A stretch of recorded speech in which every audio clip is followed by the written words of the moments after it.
Olá, pessoal. Meu nome é Ivan Xavier, sou professor da Escola de Arquitetura e Urbanismo da UF. Agradeço a oportunidade oferecida pelo Congresso Internacional Movimentos Docentes, CMD 2022. E o nosso trabalho é sobre pesquisa em tempos de pandemia, ações do acervo Vanguard 2020 e 2022.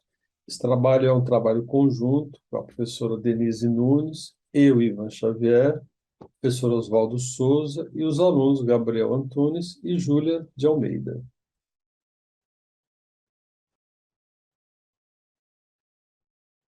O nosso trabalho constitui-se do estado da arte da pesquisa, que a gente denomina Diálogos no Acervo Bongard, desenvolvida pelo Grupo de Estudo de Arquitetura e Concepção Estrutural, GEASE, da nossa escola, a Escola de Arquitetura e Urbanismo da UF.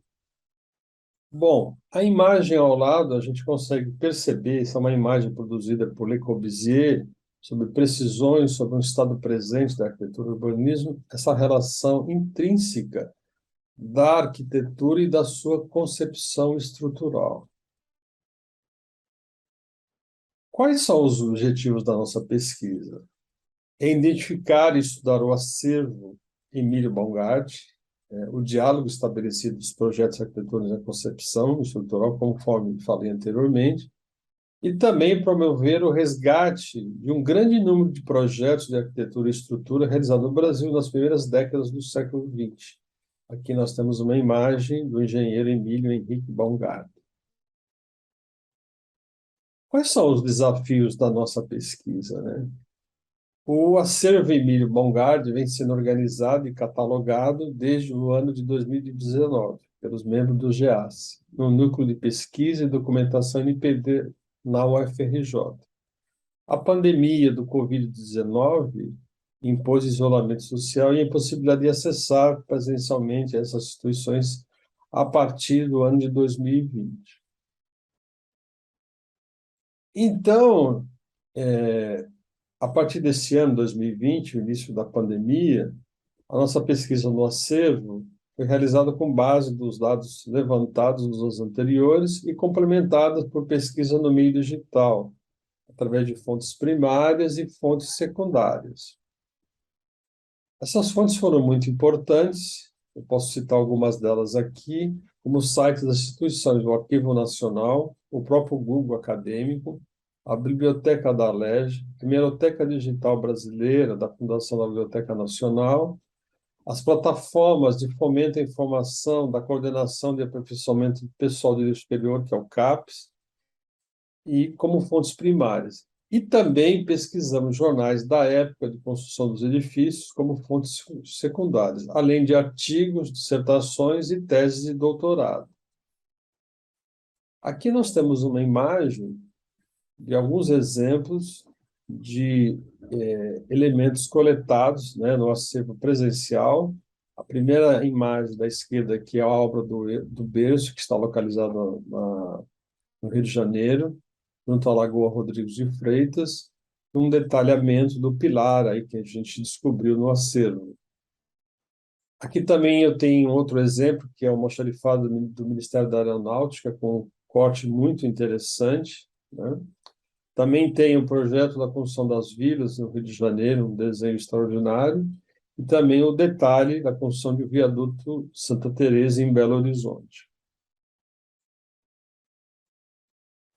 O modelo híbrido de pesquisa, a partir de 2021.1, além desse acervo que a gente pesquisou no NPD da UFRJ anteriormente, né, com desenhos originais de projetos, foram realizadas também consultas no Arquivo Geral da Cidade do Rio de Janeiro, na Companhia Estadual de Águas e Esgotos do Rio de Janeiro, que é a SEDAI, e no Acervo Público do Estado do Rio de Janeiro, a PEG, e também no Registro Geral de Imóveis, né, do Rio de Janeiro. Em relação ao direcionamento da pesquisa, né, para a gente dar um norte e também estabelecer uma metodologia de análise, eu empreguei os trabalhos do Roberto Lobato Correia, um trabalho de 93, que fala sobre os agentes responsáveis pela transformação no espaço urbano, entre elas a produção dos processos de verticalização que ocorreu nesse período. E também utilizamos a obra de Philippe Panerai, né, de 83, cujo método de análise urbana sugere classificar um conjunto de edifícios por uma similaridade, ou seja, através de categorias. Então, desta forma, com esta orientação, nós tivemos bolsistas através do PIBIC-CNPq e também da FAPESP. E foram estudados 6 edifícios de apartamentos localizados na zona sul do Rio de Janeiro, durante o período inicial da verticalização da cidade do Rio de Janeiro, entre as décadas de 20 e 30, que fazem parte da fase inicial do escritório técnico Emílio Baumgart. Muito bem, esses edifícios multifamiliares estudados, né, são o edifício Tamandaré, o edifício Milton, Laporte, no bairro do Flamengo, e os edifícios Arpoador, Roxy e Ribeiro Moreira, no bairro de Copacabana. Na primeira fase da pesquisa, nós estudamos Flamengo, no bairro do Flamengo, os edifícios Laporte, edifício Milton e também o edifício Tamandaré. O Laporte teve sua blitz em 35, o Milton a sua conclusão em 1930 e o Tamandaré também a sua conclusão em 1929. O que a gente percebe aí é, de fato, que existe uma similaridade entre a concepção arquitetônica e a própria estrutura, né? Sua concepção estrutural. Esses edifícios também são marcados por uma produção de arquitetura rica, né, ligada aos valores da época e também à tradição. Na segunda fase da pesquisa, que foi realizada no bairro de Copacabana, nós selecionamos o edifício Arpoador, que a sua construção foi de 33, o edifício Rox, que teve sua inauguração em 1938, e o edifício Ribeiro Moreira, em 1930. A gente percebe claramente que tem uma lógica também de arquitetônica, né, muito parecida com os edifícios ainda produzidos até hoje, e esses edifícios são voltados para uma classe média imbuída de valores como a modernidade, né? Muito bem. Aqui nós vamos contribuir com o potencial que a nossa pesquisa tem, né? Ou seja, o primeiro aspecto é o conhecimento dos edifícios multifamiliares em altura que marcam as transformações da cidade. É importante ter isso registrado. O segundo aspecto é estudar as obras do ponto de vista da tectônica, na relação intrínseca entre arquitetura e estrutura, aquilo que nos garante construtibilidade. O terceiro aspecto é entender e estudar as correlações sobre a concepção arquitetônica e o contexto da produção, a partir das perspectivas históricas e social e as inserções no espaço urbano daquela época. Além disso, nós temos a importância dos agentes relacionados a construções através do envolvimento na questão de ordem política e econômica.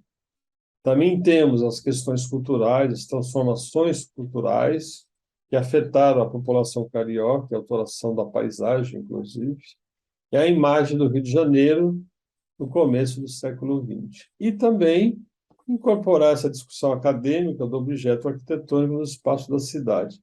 Ainda muito poucos estudados, que constitui um corpus aí muito importante que servirá de base para outras pesquisas.